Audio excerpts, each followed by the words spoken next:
নমস্কার বন্ধুরা, আজ আবার এসে গেছি একটা ছোট্ট রান্না নিয়ে। আমি সহেলির রান্নাবান্নায় আপনাদের সবাইকে স্বাগত। আজকে করছি একদম একদম ঘরোয়া পদ্ধতিতে বাড়িতে থাকা সমস্ত রকম উপকরণ দিয়ে ফুলকপি আলুর তরকারি। বাজারে তো এখন প্রচুর ফুলকপি উঠে গেছে, আর তাই ফুলকপির আজকে ছোট্ট রেসিপি আপনাদের সঙ্গে শেয়ার করছি। রেসিপিটা দেখুন, আশা করছি আপনাদের ভালো লাগবে। সম্পূর্ণ নিরামিষ এই রেসিপি। প্রথমেই কড়াই তেল দিয়ে প্রথমে আলুগুলোকে একটু হালকা করে ভেজে নিচ্ছি। আলু চাইলে আপনারা নাও ভেজে নিতে পারেন বা সরাসরি একেবারে সিদ্ধ করে নিয়েও তরকারিটা করতে পারেন। আলু ভাজার তেলেই আমি ফুলকপিটাকে দিয়ে দিলাম। ফুলকপিগুলোকে আমি আর আজকে ভাবালাম না, কারণ ফুলকপি চাইলে আপনারা ভাবিয়ে নিতে পারেন। এবারে ফুলকপিটাকে বেশ লাল করে ভেজে নেব। বেশ অনেকটা পরিমাণ তেল দিয়েই ফুলকপিটাকে আমি ভেজে নিচ্ছি। তো ফুলকপি বেশ ভালো করে ভেজে নিলে খেতে কিন্তু খুব দুর্দান্ত স্বাদের হবে। চাইলে আপনারা একটু হালকা করে ভাবিয়ে নিতে পারেন। তো দেখুন, ফুলকপি বেশ লাল করে ভাজা হয়ে গেছে। এগুলোকে আমি এবার একটু তুলে নিচ্ছি। ওই তেলের মধ্যেই দিয়ে দিচ্ছি গোটা জিরে, গোটা গরম মশলা, দিয়ে দিচ্ছি শুকনো লঙ্কা আর তেজপাতা। এবারে দিয়ে দিচ্ছি 1 চামচ পরিমাণ আদা বাটা। খুব ভালো করে সবটাকে একটু নেড়ে নেব। আদাটা একটু ভাজা ভাজা হয়ে যাবে, ওর মধ্যে পরিমাণ মতো কিছু মশলা অ্যাড করে দিচ্ছি। হলুদ গুঁড়ো, জিরে গুঁড়ো, ধনে গুঁড়ো সবটাই আমি 1/2 চামচ করে দিলাম। কাশ্মীরি লঙ্কার গুঁড়ো দিয়ে দিচ্ছি পরিমাণ মতো লবণ। এবারে খুব ভালো করে সমস্ত মশলাটাকে কষিয়ে নিতে হবে। আর এই মশলা যাতে না পুড়ে যায়, সামান্য একটু জল অ্যাড করে দিচ্ছি।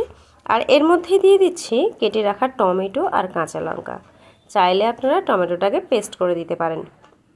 এরপরে এর মধ্যে একটু জল দিয়ে আমি এটাকে একটু 5 থেকে 7 মিনিটের জন্য ঢাকা দিয়ে দেব। তাহলে এর মধ্যে এই টমেটোটা কিন্তু খুব সুন্দরভাবে নরম হয়ে যাবে। তো দেখুন, খুব অল্প পরিমাণে একটু জল দিয়ে আমি এটাকে ঢাকা দিয়ে দিলাম। তো ঢাকা খুলে দিয়েছি। দেখুন, টমেটোটা বেশ মোটামুটি নরম হয়ে গেছে। এবার এটাকে একটু কষিয়ে নেব। মশলা ভালোভাবে কষানো হলেই কিন্তু রান্নার স্বাদ খুব ভালো হয়। তো মশলা ভালো করে কষে নেওয়ার পর আমি এর মধ্যে ভেজে রাখা আলু আর ফুলকপিগুলোকে দিয়ে দিচ্ছি। ফুলকপি খুব ভালো করে কষিয়ে নিতে হবে সমস্ত মশলার সঙ্গে, যাতে ভালোভাবে মিশে যায়। তার জন্য খুব ভালো করে কষিয়ে নিতে হবে। যত ভালোভাবে কষানো হবে তরকারি কিন্তু খেতে ততটাই ভালো স্বাদ হবে। তো দেখুন, আমি ফুলকপি আর আলু খুব ভালো করে মশলার সঙ্গে মিশিয়ে নিচ্ছি।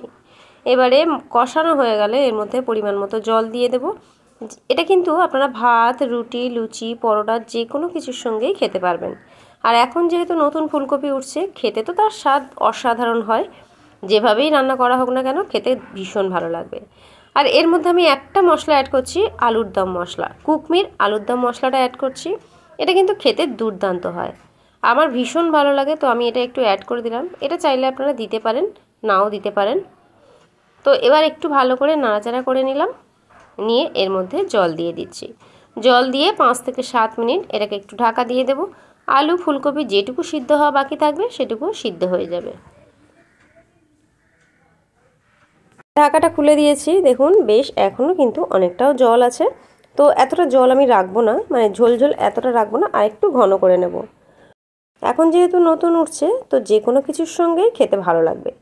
এর মধ্যে দিয়ে দিচ্ছি 1 চামচ পরিমাণ ঘি, দিয়ে দিচ্ছি 1 চামচ গরম মশলা আর 1 চামচ চিনি। চাইলে চিনিটা আপনারা প্রথমে দিতে পারেন, আমি এখানে লাস্টে দিলাম। এবারে গরম মশলা দিয়ে দিচ্ছি। ব্যাস, রান্না তো এখানেই শেষ।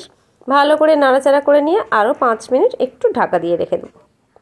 তো একদম রেডি আমার ফুলকপি আলুর তরকারি। এই সম্পূর্ণ নিরামিষ রেসিপিটা আপনাদের কেমন লাগলো কমেন্টস করে জানাতে কিন্তু ভুলবেন না। দেখা হচ্ছে পরের ভিডিওতে।